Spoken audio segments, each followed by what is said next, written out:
The Lord be with you. And with your spirit. A reading from the Holy Gospel according to John. Glory to you, O Lord.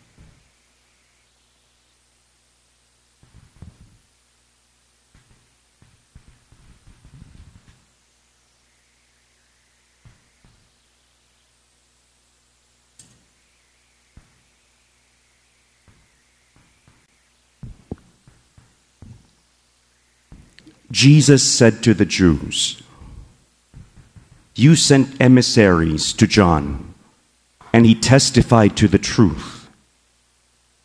I do not accept testimony from a human being, but I say this so that you may be saved. John was a burning and shining lamp, and for a while you were content to rejoice in his light. But I have testimony greater than John's, the works that the Father gave me to accomplish. These works that I perform testify on my behalf that the Father has sent me."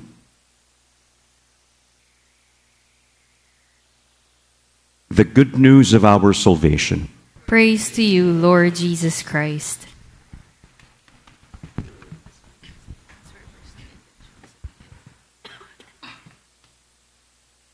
Magandang umaga po sa inyong lahat, mga kapatid.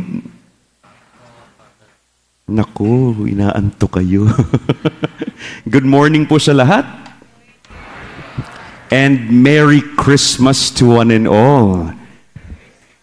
Ngayon po, legal nang magbatian na Merry Christmas na lalo sa Pilipinas. No? Kasi simula na po ng ating pasyam or novena para sa pagdiriwang ng Pasko. Very unique sa ating bansa.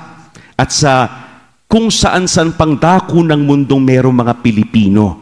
Kaya po, may I invite you also to greet your seatmate. Pakiharap naman po sila. Ngitian nyo naman sila. Pakigising, pakisabi, Merry Christmas. Merry Christmas. At pakihabol na rin yung regalo nyo, no? Hingin nyo na sa kanila. Marami na po sa kahulugan ng mga bagay sa ating buhay ang binago na ng panahon. Dati, malalim ang kahulugan ng mga bagay-bagay. Pero ngayon, parang bumababaw ng bumababaw. Bakit? Kasi marami ngayon, pakitang tao na lang. Dati, pag nagpagawa ka ng bahay, para safe yung pamilya mo. Yun yung rason. Para sama-sama kayo under one roof. Para ligtas sa unos, lalo dito sa Pilipinas, mabagyo. Para ligtas sa sakuna ang pamilya. Kaya may bahay. Ngayon, ang bahay, status symbol na. Even among us Filipinos, marmol dapat mahal ang kahoy na ginagamit. Dapat yung bato, piling-pili hanggang sa tiles ng banyo. Maganda, pero bakit? Para purihin ni kumare. Para makita ni kumpare at pwede akong magmalaki. Yung bahay naging pakitang tao na. Dati, yung telepono, para yan sa ugnayan. To communicate. Ngayon, simbolo na ng karangyaan. Kalalabas lang ng iPhone 15, may 16 agad at bilihan naman tayo ng bilihan. Mas mataas daw ang number, mas sikat sa office. Ay hindi na pala yun ang pinagyayabang ngayon. Ang pinagyayabang na, fully paid yan, Father, ha? Fully paid. Sarap sa pakiramdam. Kayang ipagmalaki ang cellphone, pero pinapakita rin lang naman sa iba. Naiintindihan niyo na po saan ako papunta, no? Dati ang damit para hindi ka exposed sa elements ng init, ng lamig, protection yan para sa katawan. That is what clothes are for. Ang pagdadamit sa mga okasyon, pagpapakita ng pagpapahalaga sa iyong host. Nirerespeto mo yung ibang inimbita, kaya ka nagdadamit ng maayos. Pero ngayon, fashion, moda, in ka o hindi. Kahit hindi kagandahan ng damit, kahit katsa na lang ang suot, no? Yung pira-pirasong tela na lang. Pinangsisimbang gabi yan, ha? Pinangsisimba yan. Minsan, may napapabulong na lang eh. Nagdamit pa siya, kita naman yung kaluluwa. Yung pala, palda pala yung suot niya. Sa nipis nung tela, kala mo headband lang. Basta branded, okay na. Kahit hindi ka galang-galang, maski sa loob ng simbahan, basta branded. Pakikiuso, pagpapakita lang sa iba. Yung pagkain din, kailangan branded. Yung tubig niya, kailangan branded. Nakakalungkot because these are basic necessities from God. Blessings coming from God for all of us. Pero nagiging cheap. Kasi, puro pakitang tao na lang. Kaya pala, ang daming branded para sa ilan, para sa iba, gutom at uhaw. It is sad because this is the story of our lives now. And it does not stop with material things. Yung kababawan na iyan, maski doon dapat sa mga pinakamalalim na mga bagay sa buhay ng tao, pati yun nagiging mababaw na.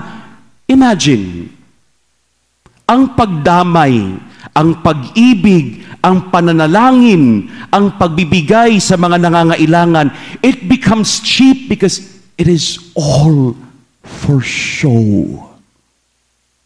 Nagbibigay kasi may camera. Nagbibigay kasi eleksyon na pala, malapit na. Nagbibigay para palakpakan. Yung pagbibigayan, pakikipagkapwa-tao, those are deep human values that become cheap because it's all for show. Huwag natin sanang hayaang gawing cheap ng mundo ang grasya, ang kalaliman ng pagkatao, ang ating kaluluwa. Mga kapatid, today, we start the simbang gabi. And I bet some of you, if not all of you, will try to complete the 9 novena masses. But we are asked today, manahimik, magnilay. Itanong mo sa Diyos at siguraduhin mo sa harap niya kung ano ba talaga ang rason bakit mo ginagawa ito. Ngayon pa lang, let us clarify these things. Yung kahulugan ng ating mga simbang gabing ito. In our first reading, it is said, observe what is right, do what is just. Yan po yung pasimula ng reading ng ating simbang gabi. Those are the first words you hear. Observe what is right, do what is just. Isabuhay ang nararapat, gawin ang tama. Paano mo gagawin ang tama kung hindi naman malinaw kung bakit? Dahil kung hindi ka sigurado kung bakit ka nandito, bakit tayo nagsisimbang gabi, bakit mo sisimulan? Sayang, lugi ka, puyat ka na naman, pero ang babaw lang pala at hindi naman tatatak. Pagtapos ng misa, uwian na naman tayo, pagod na pagod, pero walang nagbago sa asal at ugali. Because our goal, our vision is not clear. Jesus in our gospel today was clear of his goal and his mission to accomplish the works that the Father gave him.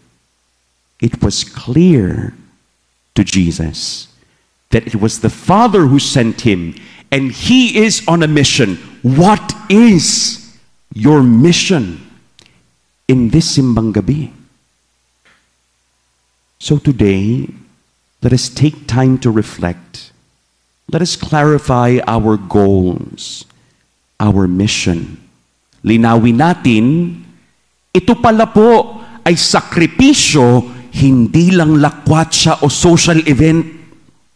Ito pala ay 9 days ng pagmimisa bilang pagsama kay Maria sa kanyang 9 months na paglilihi. Ito pala ay nobena para purihin ang Diyos na ipanganganak sa mundo para samahan siya sa kanyang tuwa at hapis. Ito ay mga araw ng saya, pagpapasalamat sa mga biyayang ating tinanggap, hindi lang panghihingi, pagpapasalamat. Ito ay mga araw ng sakripisyo, ng pagpunta sa simbahan kahit gabing-gabi o napakaaga sa umaga para samahan at ipanalangin ang maraming naghihirap sa mundo na matutunan din natin sa ating pagsasakripisyo na ang hirap nila, hirap ko rin. At dapat tayong magdamayan.